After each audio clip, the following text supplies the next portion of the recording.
I never thought that the people who could hurt me the most deeply would be my own parents. People often say family is a safe harbor, but for me, sometimes it feels like an unexpected storm, capable of sweeping away everything I hold dear in the blink of an eye. My name is Rachel Miller, and I'm 34 years old. I live and work in Austin, Texas, a bustling city with gleaming glass buildings, crowded coffee shops in the morning, and endless highways where missing an exit means driving an extra 10 miles to turn back. I'm a real estate agent.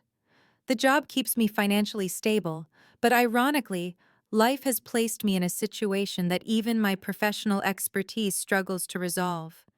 My own parents want to sell the house my grandmother left me to fund my sister Samantha's life. She's pregnant. To give you the full picture, I need to tell you about that house. It's not a luxurious mansion, nor does it have a pool or a tennis court like the homes I show clients.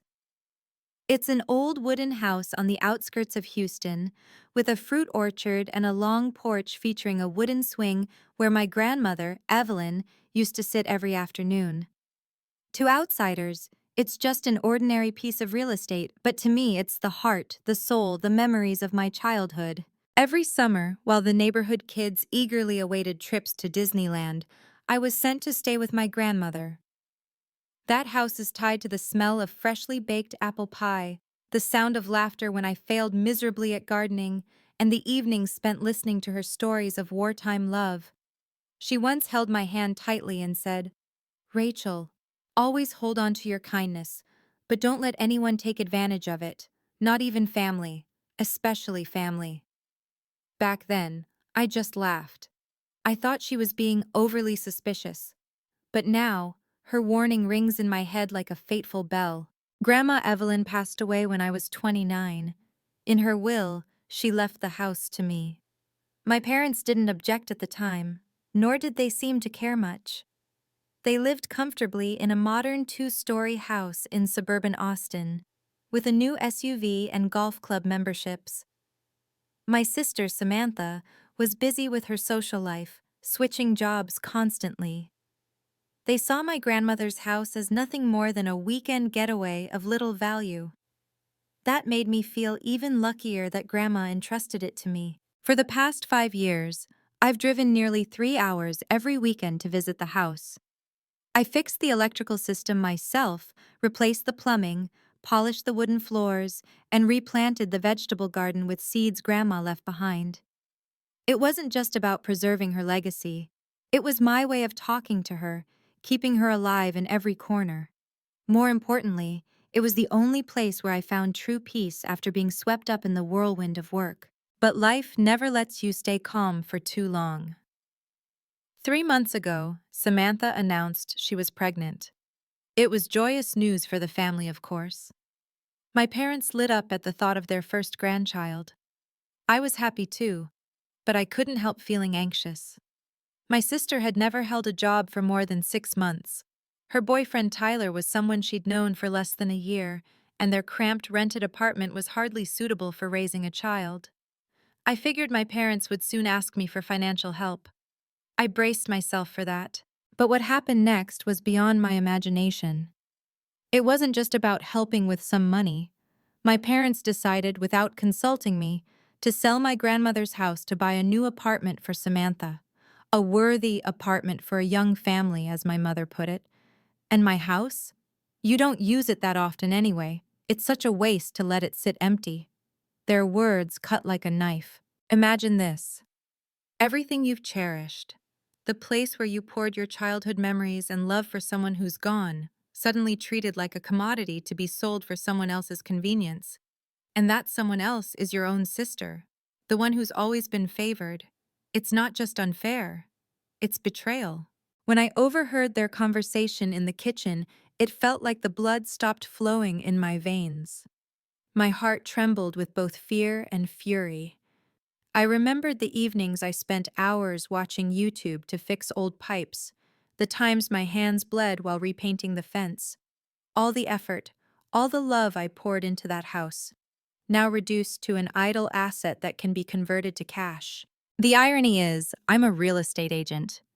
I've stood in front of countless luxurious homes telling clients, This house could change your life. But my most important house, the one that means everything to me, was dismissed by my parents and turned into a number on a valuation sheet. How could I accept that? You might ask, why not just talk to them openly? I will. But I know my parents. They've always seen me as the rational, obedient daughter, the one who sacrifices for the family. They think this time, I'll bow my head again to give Samantha a better life. But no, I've decided this will be the first time, and perhaps the only time, I won't compromise. And that's when the tragedy began. I'm not sharing this to seek pity. I know each of you has your own stories about family, favoritism, and those moments when you're forced to choose between love and self-respect. I just want to ask, if one day the person you love most tries to take away the thing that matters most to you, what would you do? Please share your thoughts in the comments or simply leave a sign that you're listening. Maybe my story is, in some way, your story too. And trust me, what happens next is far more dramatic. Some words sound like passing advice at first, but then your entire life revolves around them. For me, those words came from my grandmother, Evelyn, a petite but resilient woman, tough as the old oak tree in her garden. Rachel, don't let anyone take advantage of your kindness, not even family, especially family. At 8 years old, I giggled, thinking she was just being paranoid. My grandmother, always worrying, always preparing for the worst. But now, looking back, I see it was a prophecy. She saw things I was too naive to notice.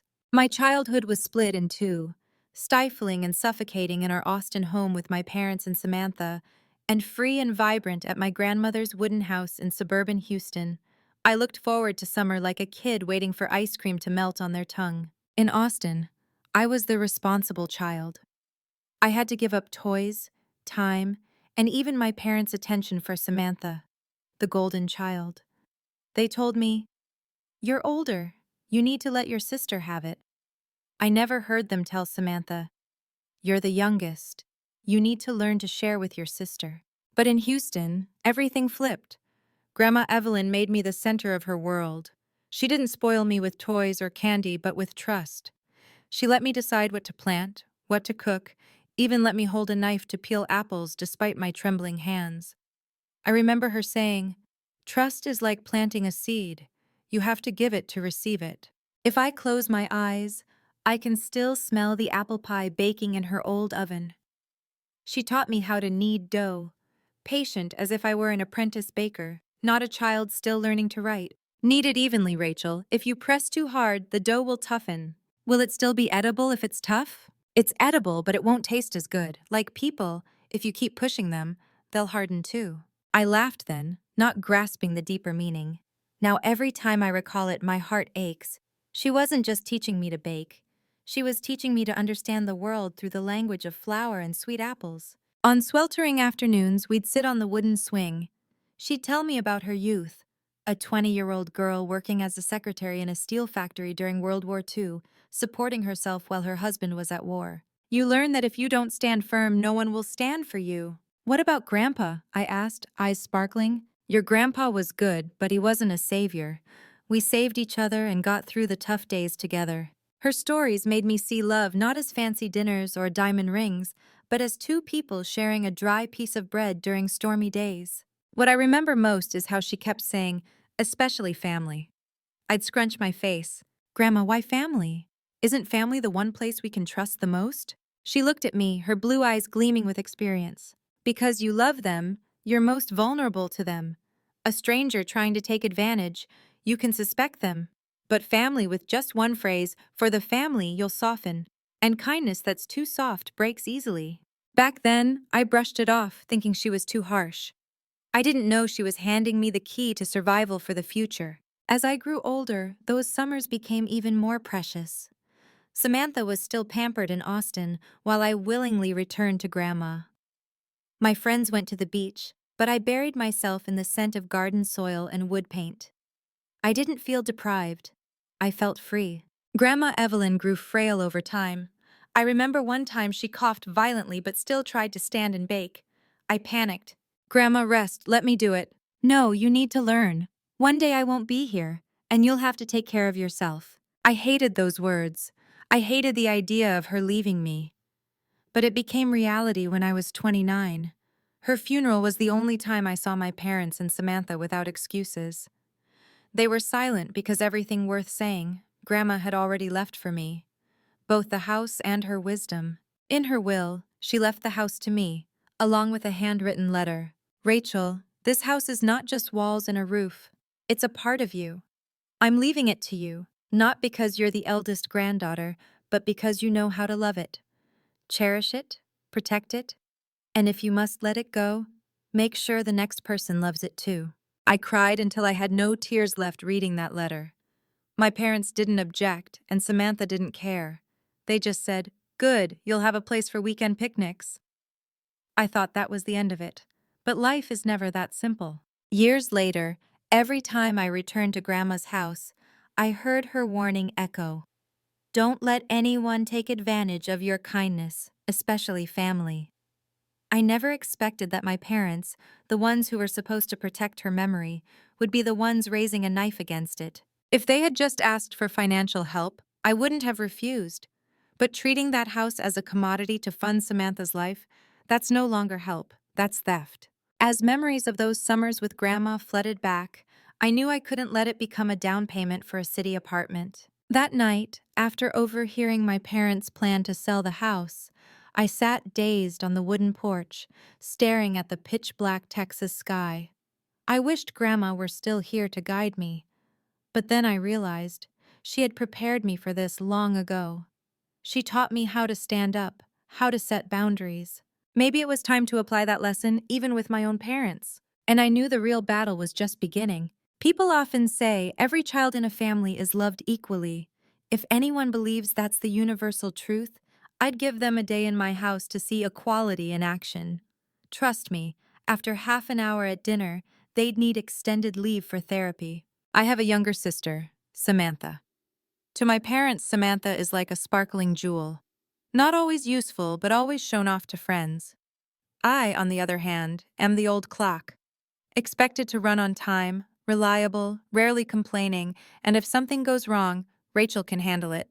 When I was a kid, I remember my 10th birthday being held in the backyard. A store-bought cake, a few balloons tied haphazardly, and 3 classmates showed up. My dad smiled and said, "You don't like crowds, do you, Rachel? Let's keep it simple." A year later, Samantha's 9th birthday lit up the whole neighborhood. My parents hired an event company. There was a clown, a cotton candy machine, and even balloons released with her name in neon letters. When I asked why they went all out, my mom winked. "Your sister's shy. We need to make her feel special. You're strong. You don't need it." There it was. I didn't need it from a young age. Every summer, I eagerly awaited going to Grandma's, the one place I could be myself. But my parents had a different explanation.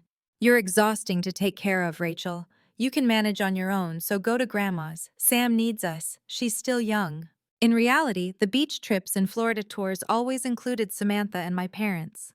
I became the independent kid sent to Houston, where the only compensation was Grandma Evelyn's absolute fairness and warm embrace. I was a straight-A student, won speech contests in high school, but I still remember bringing home an award, only for my dad to glance at it, fold it, and go back to watching the news. "Good job, kid. Oh, by the way, Samantha auditioned for her class play today. She got to stand in the front row," my mom chimed in. The whole family's attention shifted to her, while my award got lost in some drawer. I learned a bitter lesson. My achievements were only good enough to be a backdrop for Samantha's excitement. My parents always had their reasons for favoritism. Samantha whined, "She's more sensitive, needs extra care." Samantha failed. "She needs encouragement." Samantha had a small success. "See, effort pays off. Rachel, learn from your sister." Sound absurd? To me, it felt like a juggling act where I was always the ball tossed into the corner. I was never allowed to be weak. When Samantha cried over a lost doll, I had to give up my toys. When she dropped out of college in her first year, I was told, "Don't judge her, she's finding herself." When she borrowed money to open a nail salon that closed in 3 months, I was asked, "Help your sister out, she's still young." And so, I became the default big sister who carries the load. I paid my own college tuition with part-time jobs, saved every penny for my first used car, paid off student loans while my parents said, "Work hard, your sister still needs to start her business." If I ever dared to complain, my mom would cut me off. "Rachel, you're stronger, you always manage." It sounded like a compliment, but it was really a free pass for them to shirk responsibility. For years, I told myself this was just how my parents showed love. Maybe they thought I didn't need it. Maybe I really was strong. But as I grew older, I saw the cruel irony. Strength wasn't my nature, it was a product of their forced favoritism. I became independent, sure, but at the cost of feeling like a shadow in my own family. Samantha was the sun, and I was the satellite orbiting her. As an adult, I still went to my parents' house for dinner every month. It was a family tradition I joined mostly to keep the peace. Those dinners were usually a one-sided show, my parents asking Samantha about her new job, new boyfriend, new dreams. I sat there, nodding, smiling, occasionally throwing in a polite comment. If I shared about a successful real estate deal, my dad would go, "Uh-huh," then turn to ask Samantha, "Sam, anything fun this week?" That feeling of being invisible made me want to drop my fork and walk out. But I stayed, afraid of being labeled the one who ruins the harmony. The irony is, I didn't hate Samantha. I loved her, protected her when bullies picked on her. But as we grew up, the gap widened. She got used to being favored, and I got used to giving in. The tension simmered like embers, waiting for a gust to ignite. And that gust came with the pregnancy announcement at a fateful family dinner. Looking back, I see it clearly. My childhood and adulthood were built on a foundation of favoritism.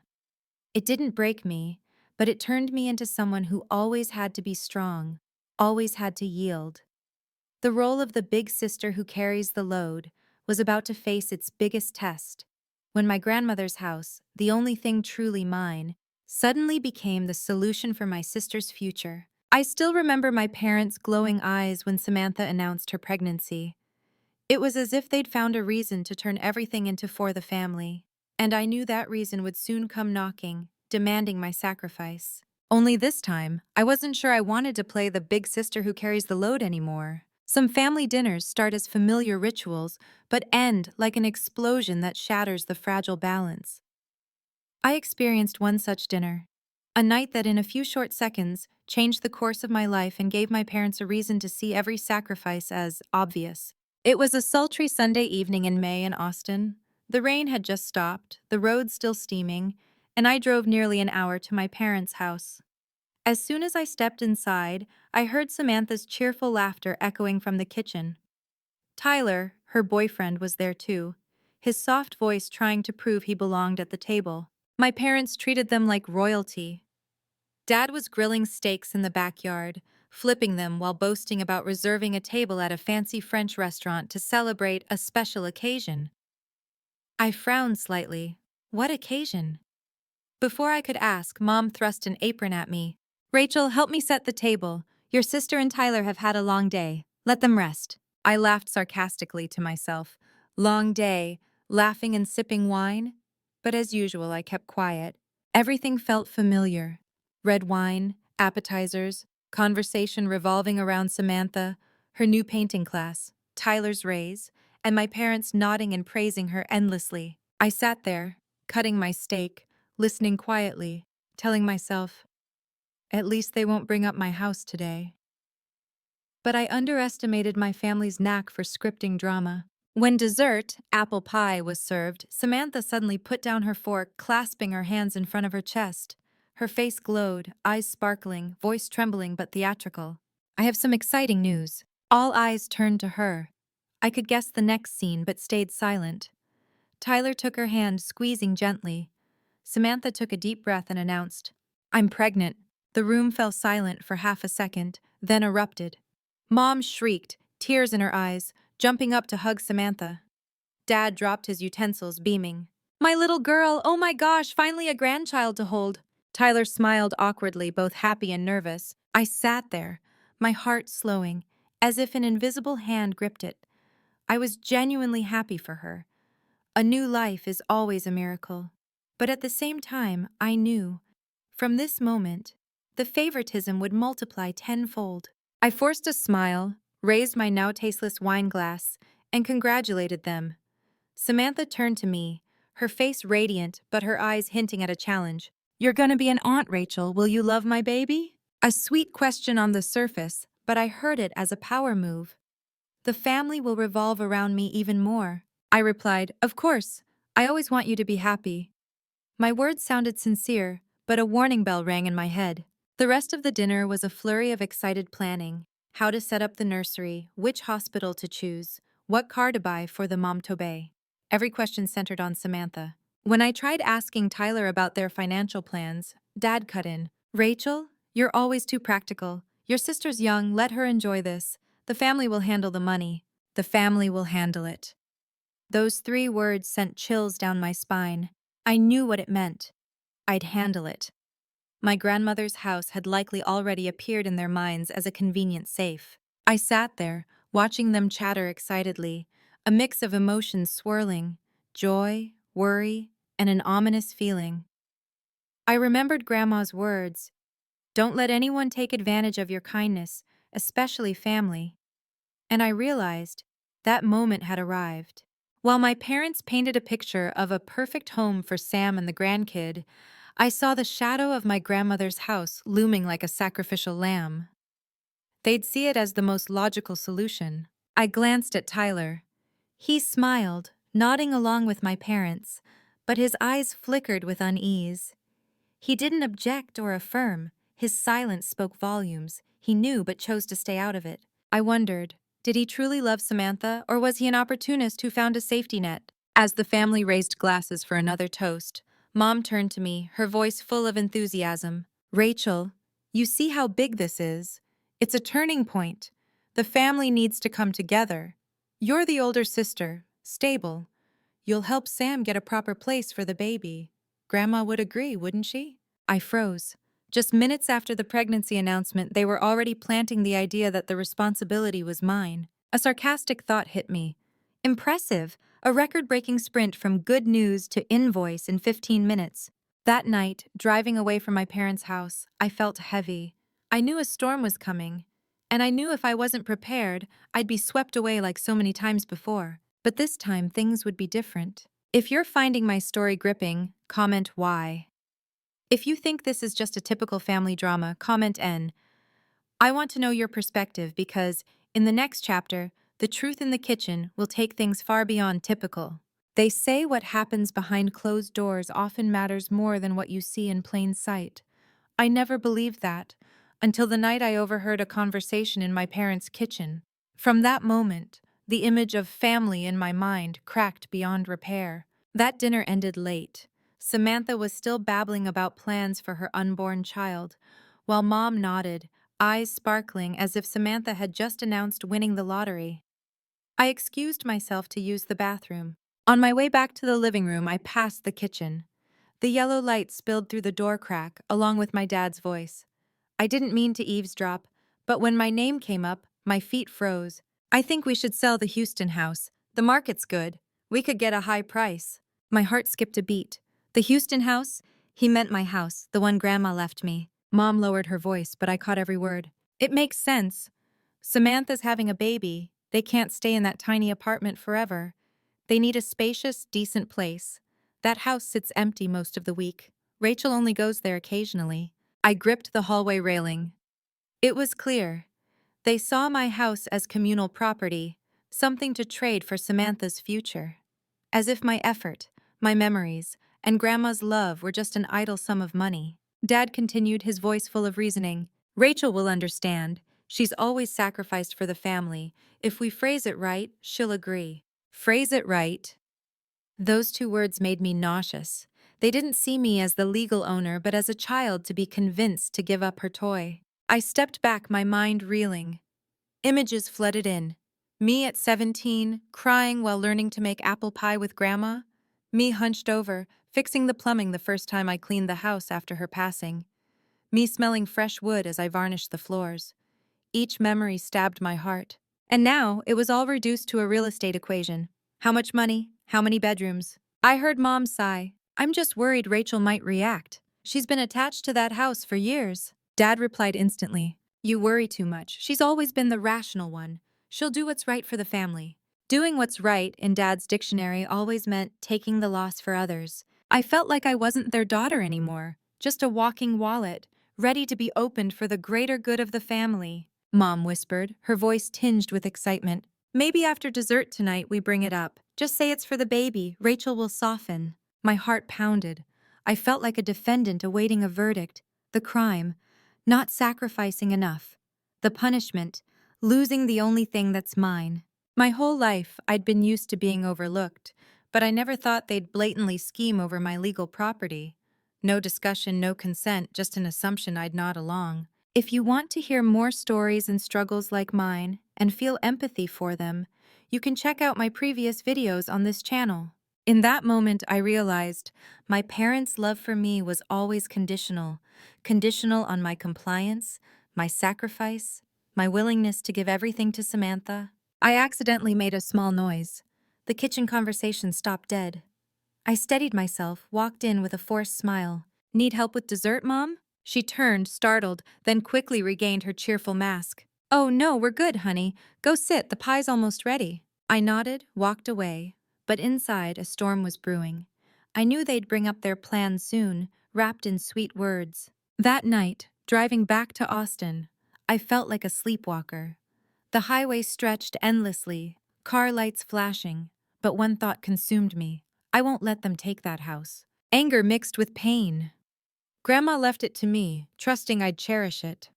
If I let them turn it into a down payment for Samantha's apartment, I'd betray both her and myself. When I parked at my apartment, I sat in the dark for nearly 10 minutes.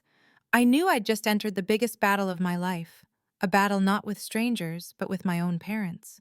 And I knew they wouldn't give up easily. They'd planned, even rehearsed their lines. I needed to prepare for the confrontation when I never dared imagine would happen. Some meals are so fragrant they can't mask the stench of deceit lingering in the air. That night, the golden roasted chicken Mom carefully marinated was on the table, but all I tasted was bitterness. I knew the dessert tonight wasn't apple pie. It was their plan to sell my house. We sat around the familiar long wooden table. Dad poured wine, his voice suspiciously gentle. Rachel, there's something important the family wants to discuss with you. I put down my fork, heart pounding slow but hard. Here it was, the curtain about to fall. Mom held Samantha's hand, her eyes brimming with sweet affection. Honey, your sister's about to become a mom. We need to think about her future. Samantha sat there, rubbing her still flat belly, her eyes gleaming with pride. I wondered, has she ever thought about standing on her own, or is she just used to others providing? Dad cleared his throat, launching into his pitch. We think the best option is to sell Grandma's house in Houston. The money would be enough for Sam and Tyler to buy a 2-bedroom apartment in a good school district. It'll stabilize their little family and give us all peace of mind. I raised an eyebrow. Grandma's house? You mean my house? Dad hesitated, then adjusted his tone. Well, yes, technically it's in your name, but you know it's a family asset. I gave a dry laugh. A family asset? Since when did the family help fix the plumbing, pay the taxes, or repaint the fence? I clearly remember every bill coming out of my pocket. The air grew tense, like a taut guitar string. Mom leaned forward, her voice honeyed. Rachel, you're always so practical. But think about it. This is for your sister, for our grandchild. You don't want the baby growing up in a cramped apartment, do you? I looked her in the eye. I want the baby to have a good environment, but that doesn't mean I have to give up the only thing Grandma left me. If you're so worried about Sam, why not sell some of your own assets? A heavy silence fell. Dad tapped his wine glass, trying to stay calm. Rachel, don't be difficult. Family is about sharing. You only go to that house on weekends, while Sam needs a place every day. It's clearly more logical. I bit my lip. Logical, Dad's favorite word. Logical meant, I lose, they win. Samantha looked up, her voice full of excitement. I've already pictured where the nursery would go. The new apartment has an east-facing balcony, sunlight every morning, perfect for my baby. I nearly choked. She spoke as if the sale was a done deal, as if the house was never mine. I set my glass down, voice trembling but firm. Let's be clear, that house is mine. I'm not selling. End of story. The room fell into a deadly silence. Mom gasped, as if I'd betrayed the entire lineage. Rachel, how could you be so selfish? The family's asking for your help just this once, and you won't budge. Dad's voice hardened. Exactly. You need to understand, family comes first. If you're this stubborn, I'm deeply disappointed. I looked at them, suddenly feeling like a side character in my own family story. I was used to yielding, used to staying quiet, but this time I knew if I stayed silent, I'd lose everything. I sat up straight, replying firmly, "No, I'm not the obedient kid you can manipulate anymore. This is my house, Grandma's legacy, and I won't let anyone touch it." Samantha burst into tears, sobbing dramatically. "Don't you care about my baby? You're always so selfish. I hate you." I clenched my teeth to keep from snapping back that she could hate me all she wanted, as long as I kept my dignity. Mom wrapped her arms around Samantha, glaring at me accusingly. "Look at your sister, heartbroken like this. Do you even have any sibling love left?" I gave a bitter smile. Sibling love isn't a promissory note. Affection isn't a reason to take what's not yours. The dinner fell apart. Tyler sat silently, avoiding my eyes, like someone complicit in a crash he didn't cause. My parents lost their calm, their voices heavy with resentment. I stood, grabbed my purse. "Thanks for the meal, but if every dinner is a trial, sorry, I've lost my appetite." I walked out, leaving behind Mom's frantic calls and the screech of chairs. I didn't look back. Driving back to Austin, my hands trembled on the wheel. Not from fear, but from a strange sensation. Liberation. For the first time, I said no. For the first time, I stood up for myself. I knew things would never be the same. The family would see me as a traitor, but I also knew Grandma would be proud. That night, at a red light on the boulevard, I looked in the rearview mirror and saw a new Rachel, one who didn't bow down. But I also sensed this was just the beginning. Because once the masks fall, my family wouldn't hesitate to play a bigger game to get what they wanted. They say after an argument, everyone needs time to cool off. But with my family, cooling off just meant quietly plotting a new way to get what they want.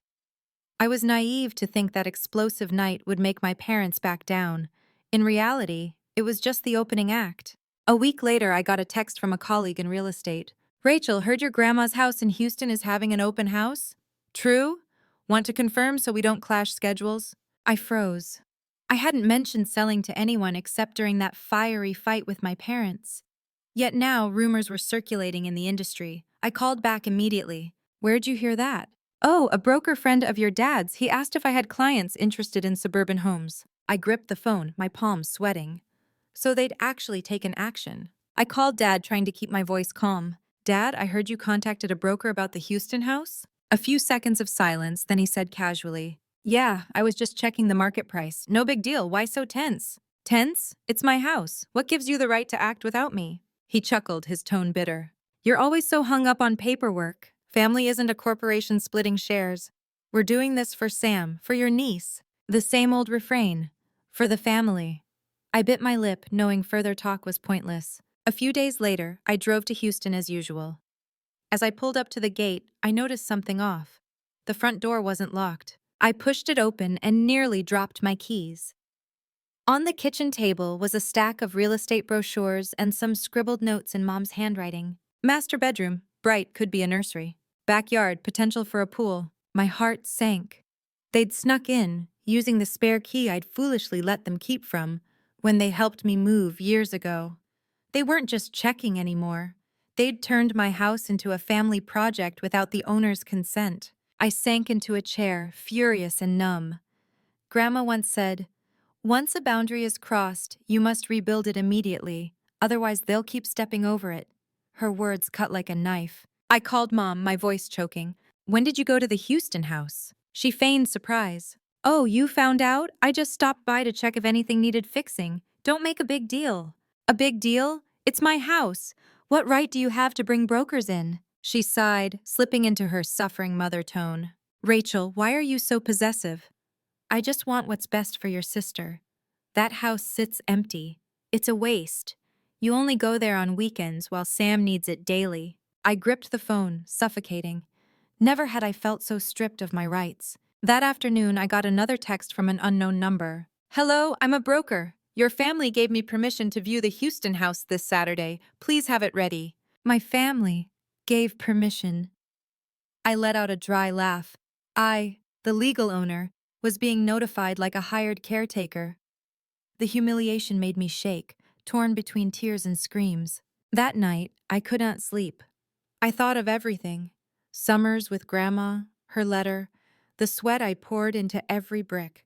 Now it was all at risk of being sold off by my own flesh and blood. One side was family, the bond I'd tried to preserve despite its cracks. The other was my legacy and self-respect. If I stayed silent, they'd win. But if I fought back, I'd be the disloyal daughter. The next morning, I drove back to Austin, filled with resolve. I knew what I had to do. I'd change the locks. I'd confront them head-on. I wouldn't let them turn me into a shadow in my own story. But I also knew this move would escalate the war. My parents weren't the type to give up. They'd find another way, maybe even force me. Before I could act, Samantha called, her voice frantic. "Rachel, I heard Mom and Dad say Grandma's house is about to be sold. I've already thought about the nursery's paint color. What do you think of pale yellow?" I froze. To her, the sale was a done deal. I swallowed hard, keeping my voice steady. "Samantha, listen, that house was never for sale, and it never will be." A brief silence, then a sharp exhale. "You're always so selfish. You don't even care about your own niece." I hung up, hands trembling.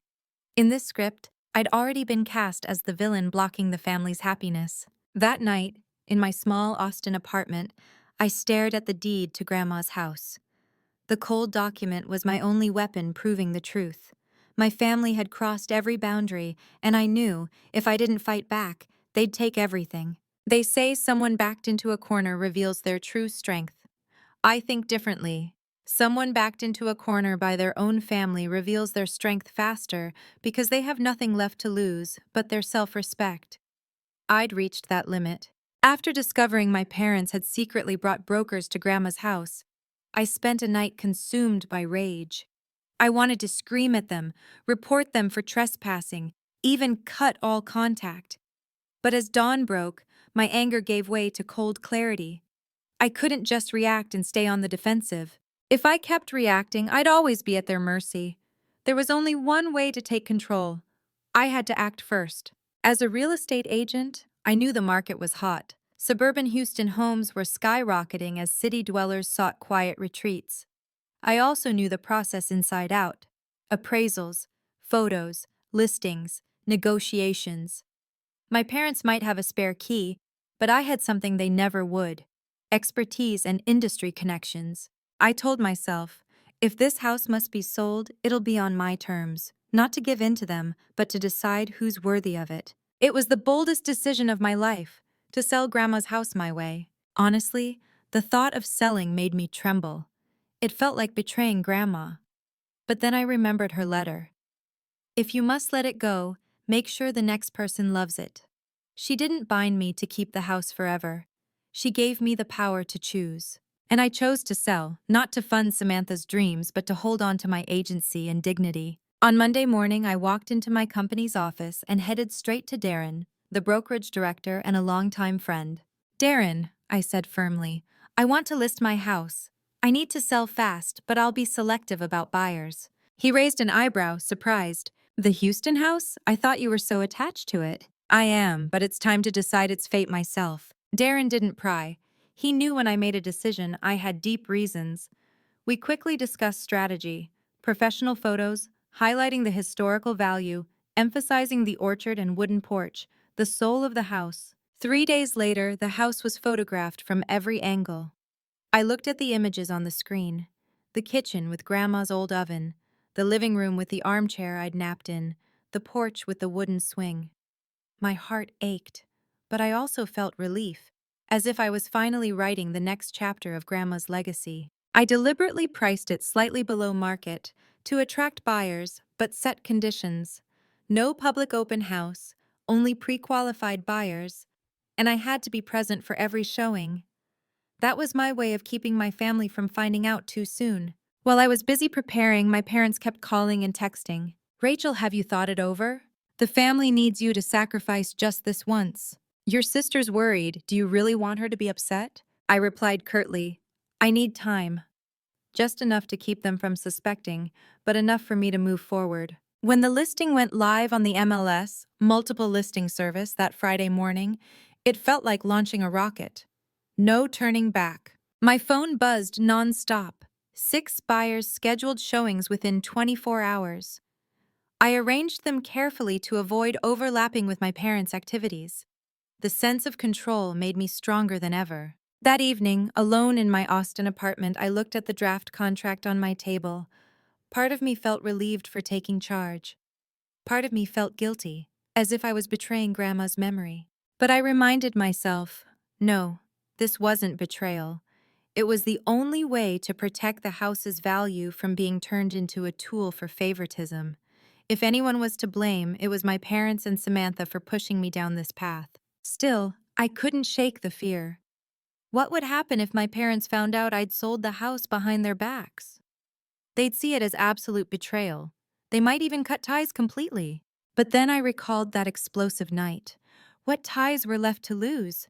They hadn't treated me as a daughter, just a property holder to manipulate. Late that night, I sat in front of the mirror, staring into my own eyes. I saw a new Rachel, one who didn't bow down, didn't wait for approval. I saw a woman taking back her life with her own hands. And I whispered, "Grandma, I won't let anyone take what you gave me. I'm deciding, and I believe you'd understand." They say real estate is just bricks and wood, but I've always believed some houses carry a soul, and only those who listen can feel it. After a string of buyers came to see Grandma's house, I was nearly hopeless. Some saw Airbnb potential, others planned to tear it down for a pool. But then he appeared, Gabriel Jackson, and everything changed. It was a Saturday afternoon, the Texas sky clear and blue, sunlight like honey spilling over the apple orchard behind the house. I'd already shown 3 couples that day, all of whom made me want to lock the door and hang a "not for sale" sign. One young couple was too busy taking selfies. An investor bluntly said, "I'll bulldoze this place, build a row of rentals, and the money will roll in." I smiled politely but cursed him in my head. Go build it in your dreams. As I was packing up, a black car pulled up to the gate. A man in his mid-40s stepped out, tall, salt and pepper hair, with a calm demeanor. He extended his hand. "Hi, I'm Gabriel Jackson. Thanks for letting me see the house on short notice." Something in his eyes made me lower my guard. It wasn't the look of a profit hunter, but a rare sincerity. As soon as he stepped inside, Gabriel touched the wooden doorframe, gently running his hand over it like greeting an old friend. He smiled. "Oak. Not many keep it in such good condition." I nodded, my heart softening. Few noticed it was original oak from the 1940s, something Grandma was proud of. We walked through the living room. He stopped at the old armchair. My wife used to love sitting in a chair just like this, reading late into the night. I froze. In that brief sentence, I heard loss and reverence. When we reached the garage, Grandma had turned into a painting studio. Gabriel stood by the north-facing window, bathed in light. He spoke softly, almost to himself. "She always dreamed of a studio with light like this. I never got to build it for her. Maybe this is my way to make up for it." I looked at him, my throat tightening. In that moment, I felt a strange connection. He'd lost his wife. I'd lost my grandmother. We were both trying to hold on to memories. The other buyers made me want to shut the door, but Gabriel was different. He didn't just view the house, he conversed with it. He asked about its history, how Grandma planted the apple trees, her famous pie recipe. Each question felt like a gentle touch on memories I feared losing. A rare sense of peace washed over me. If I had to let go, at least it would be to someone who'd cherish it. At the end of the tour, Gabriel asked to sit on the porch swing. He gently rocked it, gazing at the orchard. "This house has a soul, I can feel it. But I also see how much it means to you. If I buy it, I promise not to tear it down or turn it into a commercial project. I just want a peaceful place to read to remember her." I smiled sadly. "You know, no one's ever talked about this house like that except my grandmother."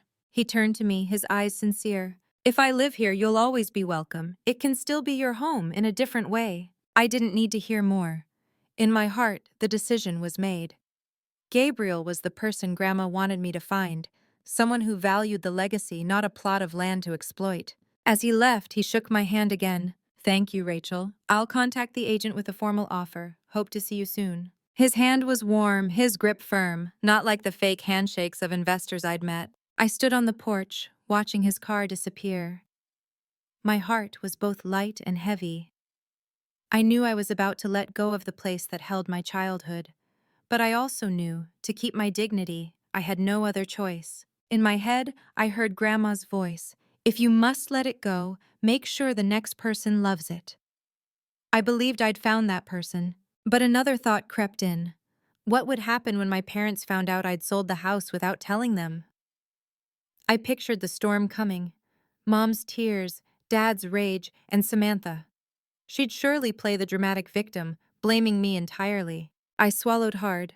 The peace Gabriel brought was just a brief calm before the tsunami hit. That evening, alone in my Austin apartment, I reopened Grandma's letter on my table. I read it over and over, each word a guiding light. This house is not just wood and bricks, but a piece of memory. You have the right to decide as long as you keep its value. I closed the letter, taking a deep breath. For the first time since the family war began, my heart stopped trembling. I'd chosen, and I believed Grandma would understand. Tomorrow, I'd get Gabriel's formal offer, but I also knew my parents would find out. And when they did, the conflict wouldn't just be words, it would become a real war, one that might mean we'd never see eye to eye again. There are moments you know will change your life forever. For me, that moment came when my phone rang one Saturday morning and Dad's frantic voice burst through. "Rachel, there's a stranger in Grandma's house. He says it's his and threatened to call the police." I froze. My heart pounded. I knew instantly the stranger was none other than Gabriel, the new legal owner. And so, the final act of the family drama had begun. Dad rambled. "I brought Mom and Sam to measure the nursery. We used the old key to get in, and this guy was there. He said he bought the house. Explain this." I gripped the phone, a bitter smile forming. How ironic. After years of being the shadow, they now needed me to confirm the truth. I said calmly, "Stay there, Dad, I'm coming." I hung up, heart racing. I knew I was walking into the biggest battlefield of my life. Less than an hour later, I pulled into the familiar dirt path to the Houston house.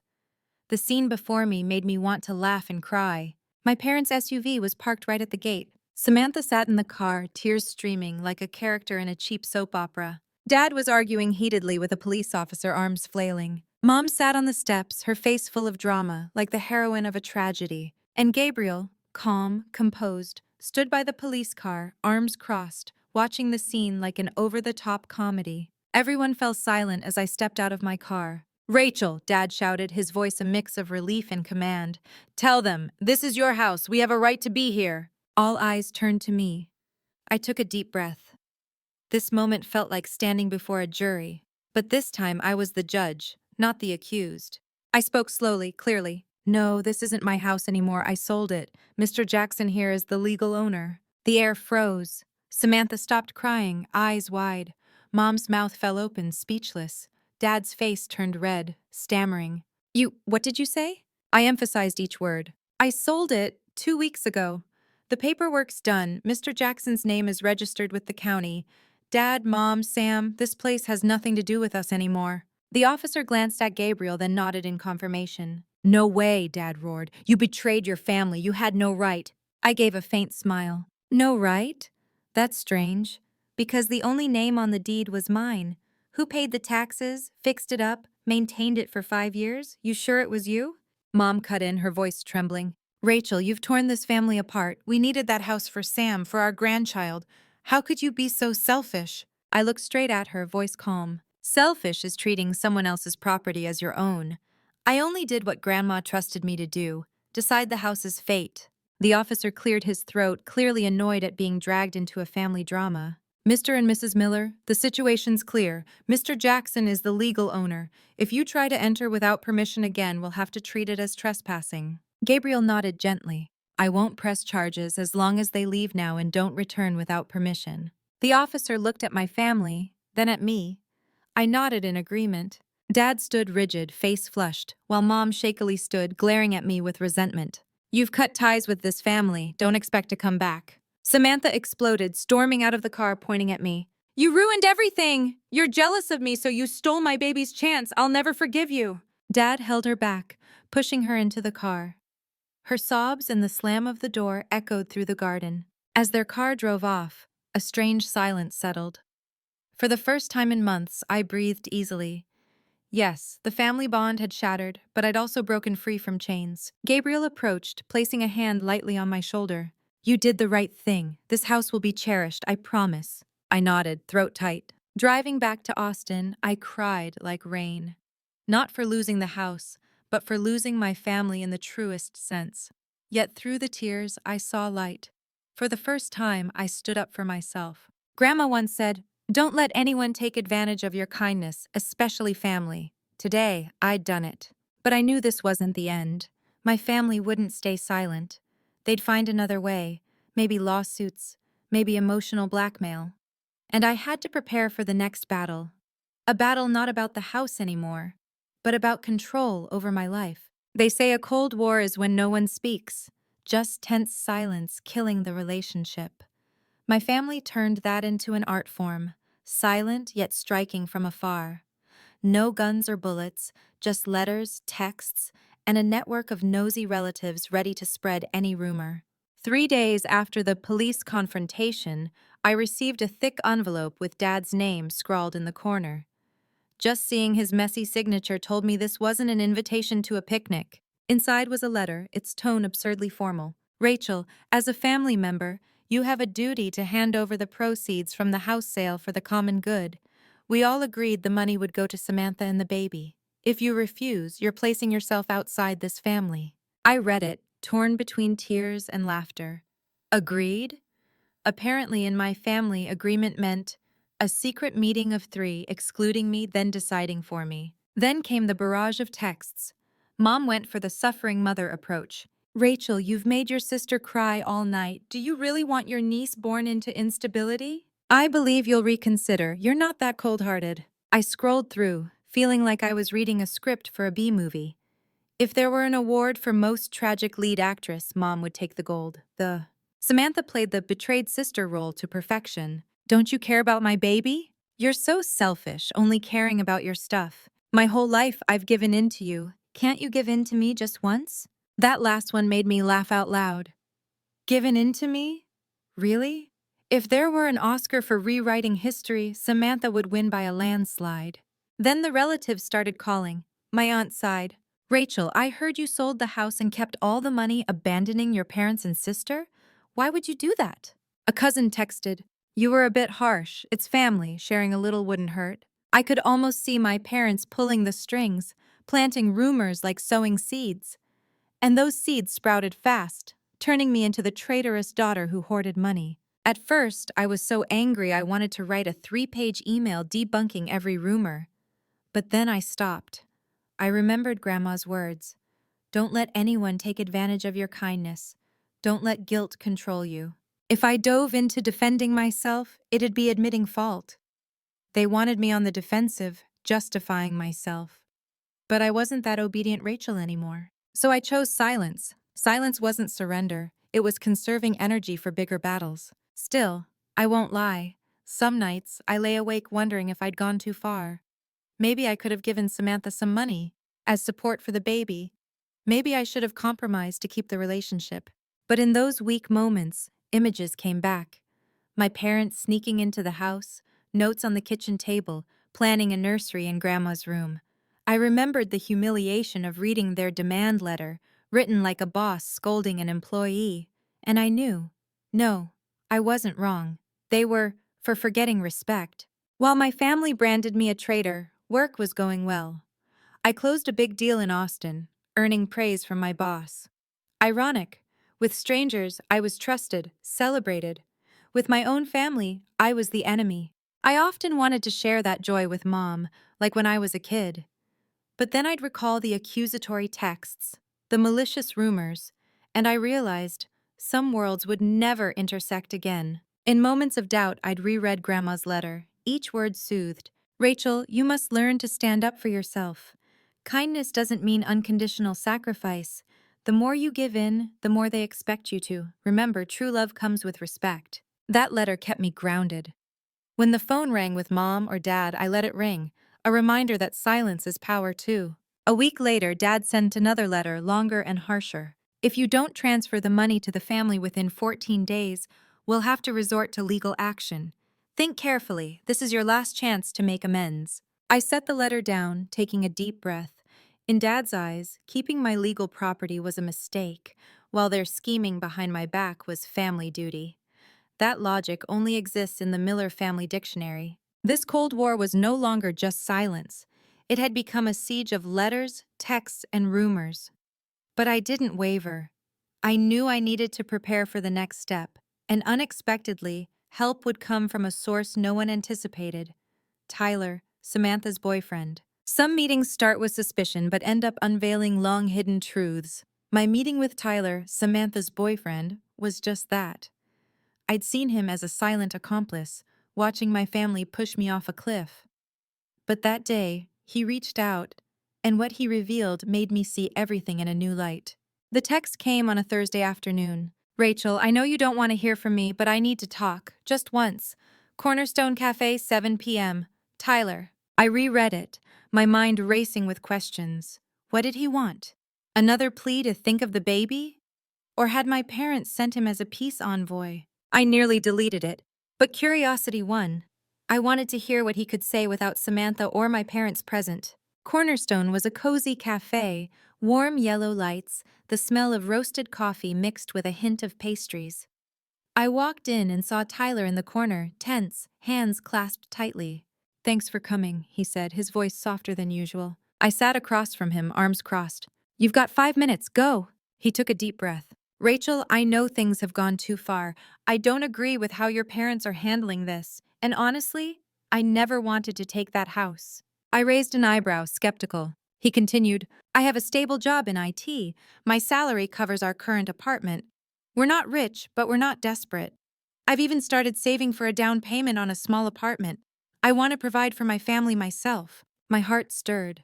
Yet my parents painted a picture like without selling my house, Samantha and her child would be homeless. I asked bluntly, "Then why stay silent? Why let them stage this whole blame game against me?" Tyler looked down. "Because of Samantha. She's convinced your parents will take care of her like they always have. I didn't want to disappoint her, especially while she's pregnant, but honestly, I think it's unfair that all the responsibility falls on you." I gave a dry laugh. "Unfair? Tyler, my whole life has been that unfair. You think I'm new to this?" He nodded, his face showing genuine remorse.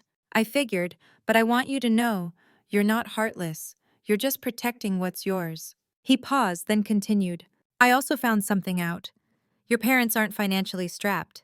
6 months ago, they refinanced their Austin house, pulling out a hefty sum. If they really wanted to help Sam, they could, but they chose not to. They wanted to use your property, helping their youngest while keeping their own money untouched." I sat stunned, each word like shards of ice in my heart. I wasn't just a convenient option, I was a shield for their comfort. Part of me felt pain. They'd calculated to that extent. But part of me felt relief. This truth proved I wasn't unreasonable. I wasn't the cruel one abandoning family. I was just refusing to be the sacrificial lamb for their sugar-coated selfishness. I looked at Tyler, sighing. "Thanks for telling me, but now what? What's your plan?" He replied, his voice firmer. "I'll keep saving to provide for my wife and child. I don't want to rely on that house. And if anyone asks, I'll make it clear. I don't need it." For the first time in months, I felt I had an ally. I didn't fully trust Tyler, but at least he dared to step out of the everyone against Rachel's script. I left the cafe, stepping into the cool night. The streetlights cast my shadow long on the pavement. Something shifted inside me. I no longer felt alone. That night, back in my apartment, I reopened Grandma's letter. I read aloud as if for myself. "The more you give in, the more they expect you to. When you refuse, they'll call you a traitor. But don't fear. The truth will speak for itself." She was right. Tyler, the one I thought would stay silent forever, had become the voice confirming my truth. I knew my parents and Samantha wouldn't give up easily, but now I had more confidence. And I'd planned my next move, something not to defy them, but to prove I still cared. In my own way, on my own terms. They say when one door closes, another opens. But I realized sometimes you have to build that new door yourself, even amid rubble. After everything, I no longer believed in miraculous family reconciliation. But one thing I did believe: my unborn niece didn't deserve to pay for the adult's mistakes. After meeting Tyler, I drove home, half relieved, half weighed down. I knew I was right to protect Grandma's legacy. But the thought of my niece still haunted me. I had no grudge against the baby. In fact, I felt for her. She was about to enter a world where her parents were unstable, her grandparents played favorites, and the family was exploding like a timed bomb. I wondered, what could I do to keep her from being caught in this selfish spiral? That night, sitting in my living room, I recalled Grandma's words, "True love comes with action." And suddenly I knew what to do. I'd set up an education fund for the baby. Not to win Samantha over, not to silence my parents' tears, but to show I still loved, in my own way, with boundaries, with conditions, and without letting anyone exploit it. As a real estate agent, I was familiar with legal paperwork. But for this, I wanted to ensure no one could twist the law. I contacted a trusted lawyer specializing in trust funds. He asked, "Who'll manage the fund?" "Me. Only me. The money can only be withdrawn when my niece starts school and only for tuition." He nodded, smiling. "You're thorough. Most people set up trusts to show off. You're doing it to protect." I replied wryly, "You haven't met my family. If I'm not careful, tomorrow this fund will turn into Samantha's handbag budget." The day I signed the papers, I felt strange. Looking at the money I transferred, a portion of the house sale proceeds, my heart both ached and warmed. Yes, I'd lost a cherished place, but at least I'd turned that loss into opportunity for the next generation. Grandma's voice echoed, "Do the right thing, even if others don't understand." I sent Tyler a copy of the trust certificate with a note. "This is for your child. No one else can touch it. I don't need thanks." Minutes later he called, voice genuinely moved. "Rachel, I don't know what to say. This means more than any house. Thank you." I cut him off. "Don't thank me. Just promise me. Use it right for the baby. Don't let it become a pawn in the adult's game." He paused, then said firmly, "I promise." That night, I sat alone, looking at the trust contract. I felt proud, but also sad. Proud for holding my boundaries, sad for doing this in secret, unable to share it with my parents as good news. I imagined their reaction. Mom would cry, "Why didn't you give us the money directly?" Dad would rage, "You disrespect us?" And Samantha would probably scream, "I don't need your pity." Thinking of it, I gave a bitter laugh. I'd never won in the family court, but this time, I won in my own heart. Setting up the fund taught me something vital. I wasn't rejecting family. I was rejecting imposition. I wasn't heartless, as they labeled me. I still loved, but my love came with self-respect. And perhaps that's the kind of love that lasts, the kind I hope my niece will one day understand. A few days later, coming home from work, I got an email from the lawyer confirming the trust was active. I printed a copy, tucking it with Grandma's letter. For a moment, I felt rare peace, as if I'd restored a piece of justice for her. But I knew this peace wouldn't last. My parents and Samantha would find out soon enough. And when they did, I'd face another storm, perhaps fiercer than before. Looking out my window at Austin's night sky, I heard a question echo. What will they do when they find out I did this behind their backs? I anticipated tears, rage, new accusations, but at least I was ready. They say family gatherings can bring laughter or end in tragedy. I never thought I'd attend one where both intertwined like a half-comedy, half-drama symphony. It all started with an unexpected call from Aunt Ruth. "Rachel, next week is Uncle Ben's birthday. I want you to come. It's been a while since the family sat together." I almost laughed. Family, in Aunt Ruth's dictionary, meant what? My parents, who saw me as a traitor? Samantha, who swore she'd never forgive me? I was about to decline, but her voice was warm, earnest. "I know it's awkward, but sometimes adults need an excuse to sit down. Think of this as a chance, not an obligation." I hesitated.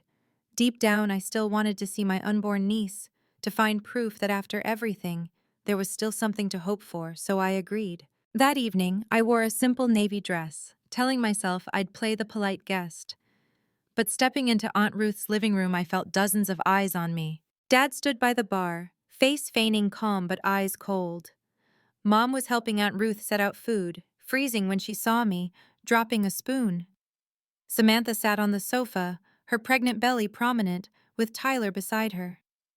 She didn't cry or yell as usual, just looked at me, her eyes a mix of anger and maybe hope. Aunt Ruth quickly broke the tension. "Wonderful, everyone's here. Let's enjoy. This is Ben's birthday." But everyone knew enjoy was a thin veneer. After dinner, as the birthday cake came out, Aunt Ruth smiled at me. Rachel, can you say a few words? It's been a while since we heard from you. The room fell silent. I saw my parents frown, Samantha freeze, and Tyler sit up as if expecting something big. My heart pounded, but I took a deep breath. This was my chance. Not to justify myself, but to say what I'd held back for so long. I stood looking around at each face. My voice was slow but clear.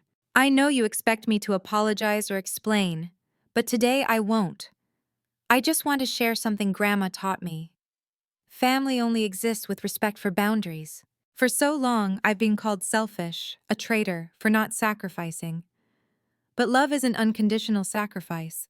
True love comes with action, with considering each other, not demanding from each other. I don't blame or hate anyone, but I hope from today you can see me as a person with the right to choose, not a walking wallet.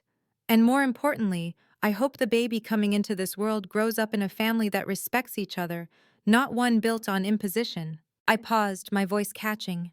The silence wasn't icy anymore. It was a moment of awakening. Suddenly, Samantha burst into tears, covering her face, voice trembling. I'm sorry, Rachel. I've been so selfish. I'm used to Mom and Dad taking care of everything, so I thought I was entitled. But hearing you, I realize I was wrong. I just wanted a home for my baby, but that didn't mean taking yours. I'm sorry. I froze. For the first time in years, Samantha admitted fault. I walked over, hugging her.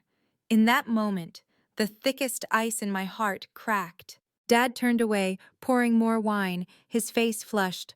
Whether from anger or shame, I couldn't tell. Mom bowed her head, clutching a napkin. They said nothing, but I saw a softening in their eyes. Maybe they weren't ready to admit fault, but at least they'd listened. That night, no one yelled or stormed out. The air was still tense, but there was a crack for light to seep through. I knew one speech wouldn't erase decades of favoritism, but it was a start. As I left, Samantha grabbed my hand, eyes red. I can't promise I'll change overnight, but I want to try. For my baby and for you. I squeezed her hand, smiling faintly. That's enough. Driving back to Austin, I thought of Grandma. I believed she was smiling somewhere. I'd kept her promise, not letting anyone exploit my kindness, yet not losing my ability to love. I knew challenges lay ahead. My parents hadn't apologized, and the war wasn't over. But I'd seen a spark. The possibility of healing if we started with respect. Some wounds seem like they'll never heal, but sometimes a gentle touch is enough to start the mending. After the birthday party at Aunt Ruth's, I saw something I hadn't believed in years. My family could change, even if just a little, even if slowly. And sometimes, slowly is better than standing still. Samantha's tearful apology that day was like a knife cutting through chains. She admitted her selfishness, her habit of being favored. Those words didn't erase the past, but they showed me I wasn't alone in this fight anymore. My parents didn't cry or rush to hug me. They stayed silent. But sometimes, silence speaks louder than 1,000 excuses. In Mom's eyes, I saw a hint of shame. In Dad's, for the first time, he avoided mine. Maybe that was the clumsiest acknowledgement they could offer. A week later, Mom called. Rachel, are you free this Sunday? We'd like you to come for dinner. No talk of houses, no blame, just dinner. I laughed, a mix of sarcasm and relief. Just dinner. Who knew it'd be such a luxury in the Miller household? I agreed, with a clear condition. If there's one word about thinking of Sam or family sacrifice, I'm walking out. Mom hesitated, then said softly, okay. That dinner was different. No one mentioned the Houston house. No one called me selfish. Instead, we talked about food, neighbors, and Dad even told a corny joke that made the table laugh, not because it was funny, but because he finally tried. Samantha sat across from me, hand on her belly, eyes apologetic. She didn't talk much, but occasionally smiled at my jokes. I realized sometimes change starts with small things like a war-free meal. I stayed cautious. I wasn't naive enough to think all conflicts were gone, but I knew I'd held on to the most important thing, my self-respect. I was no longer the compliant Rachel who let others take what they wanted. I'd stood up, set boundaries, and surprisingly, that firmness opened a chance for family to exist in a healthier way. If I'd kept giving in, I'd have lost the house, the money, and myself. But by saying no, I kept all three: Grandma's legacy in my memories, the money secure for the future, and a fragile but real family bond. Months later, Samantha gave birth to a healthy girl. When Tyler sent me her first photo, I cried. That tiny child bore no guilt, no tie to the adult's selfish schemes. Her presence became the thread pulling us closer. When I visited the hospital, Samantha looked at me, voice choked. "I know you set up the fund for her," Tyler told me. "I don't dare say thanks, but I want you to know. I value it." I gently took her hand. "I didn't do it for thanks. I did it for the next generation. I don't want your daughter growing up under the same pressures we did." She cried, I cried, and in that moment I believed a true new beginning had started. Dad never directly apologized, but when he held his granddaughter, his eyes softened. Maybe he realized the house or money wasn't what mattered. It was the next generation in his arms. Mom started calling more, not with blame, but asking about my work, my life. Sometimes just small talk, but for us, that was huge progress. Through it all, I learned families can be wrong, selfish, hurt you to the core. But if you hold your boundaries while keeping your capacity to love, there's still a chance for healing. I don't delude myself that we'll become the perfect family from a dinner commercial. But I know from now on, every meal, every talk will have room for respect, something that never existed before. Looking back, the greatest value wasn't keeping the house or the money. It was learning to stand firm against imposition, daring to say no to protect my dignity, yet still holding on to my ability to love. I understood that family doesn't mean unconditional sacrifice, and true love always comes with mutual respect. This story also reminded me of the priceless legacy Grandma left. Not the oak house, but the lesson of boundaries, of loving the right way, the right person, at the right time. By holding those boundaries, family had a chance to exist more healthily. If you've faced family conflicts too, know you're not alone. I hope this story brings you empathy, belief, and strength. Share your thoughts, like, subscribe, and share this video to spread these human values together.